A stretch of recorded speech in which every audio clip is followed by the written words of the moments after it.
One Piece chapter 1171 was so good and we got to see a lot of things from there, mainly that Imu got scared of Loki. Now that is wild.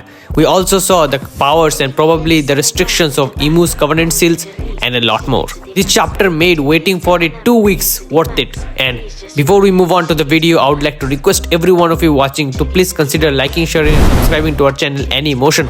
This really helps us out. And with the self plugin out of the way, let's get back into the main video. So this chapter was a goldmine for those who love One Piece, and it has to do a lot with Loki, his devil fruit and the ruler of the world, Imu. The main topic of this whole chapter was especially Loki's devil fruit. It was so broken that it literally one-shotted King Herald, and even warriors such as Shanks and Skopper find it pretty hard to even stand up against him, and Loki just came in with the fruit with Ragnir and one-shotted his own father.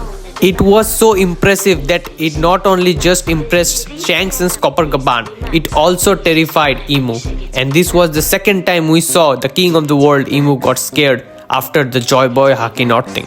Not only that, we also got to see a huge revelation regarding Imu and his whole 3-tier power system.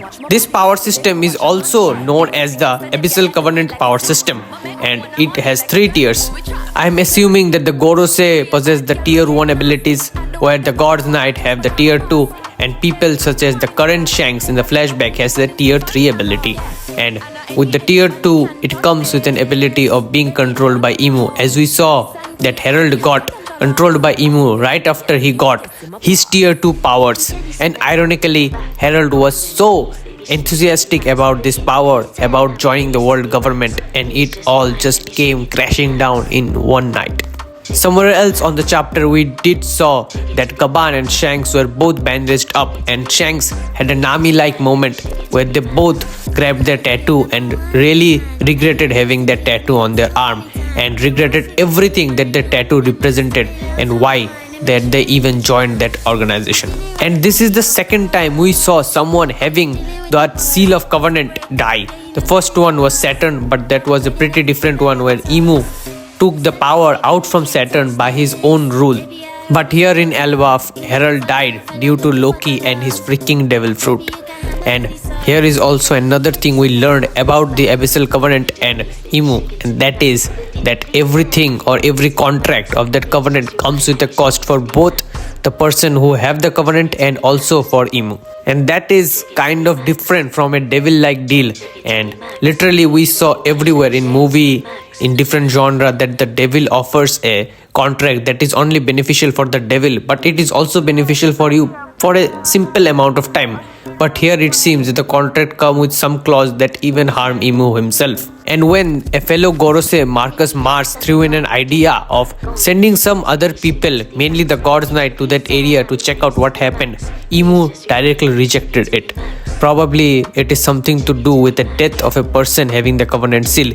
It made Imu weaker in some sort of form, and the look on Imu's eyes were just mind-blowing. His speech bubble was also wobbly, that shows that he was kind of afraid at that moment of time. Oda here is surely but slowly giving us a lot of idea about what Imu's power could be and what it is related to, and its restriction at this point of time. The number 13 is generally considered as a bad omen in a lot of countries. In a lot of countries, if you go and visit there, the number 13 is generally missing. In a lot of hotels, the number 13 room never exists because it is considered as a bad omen.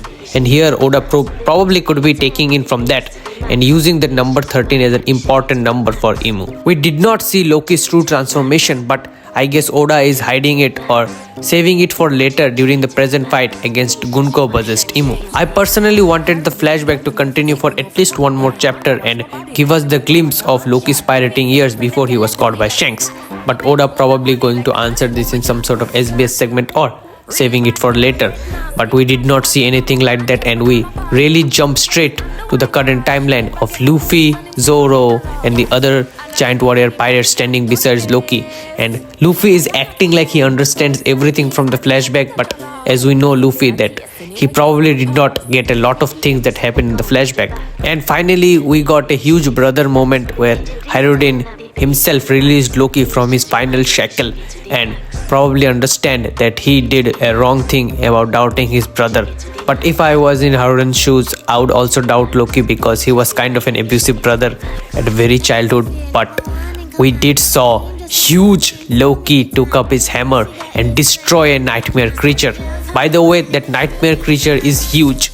Loki is huge considering he is almost similar to someone like Ours, and the nightmare creature is probably 4 or 5 times huger than Loki, so you could estimate how tall that whole freaking nightmare creature is. And finally, we did not learn anything that I was expecting about Loki and Lola's love story. But hey, I don't think that was pretty important at that point of time. That is it for today's video. I hope you guys liked it. Then if you guys did, please be sure to like, share and subscribe to our channel Emotion. This really helps us out. And if you guys have any kind of video ideas, any kind of theories, please be sure to write them in the comments down below. And with that being said, I'm out. Peace.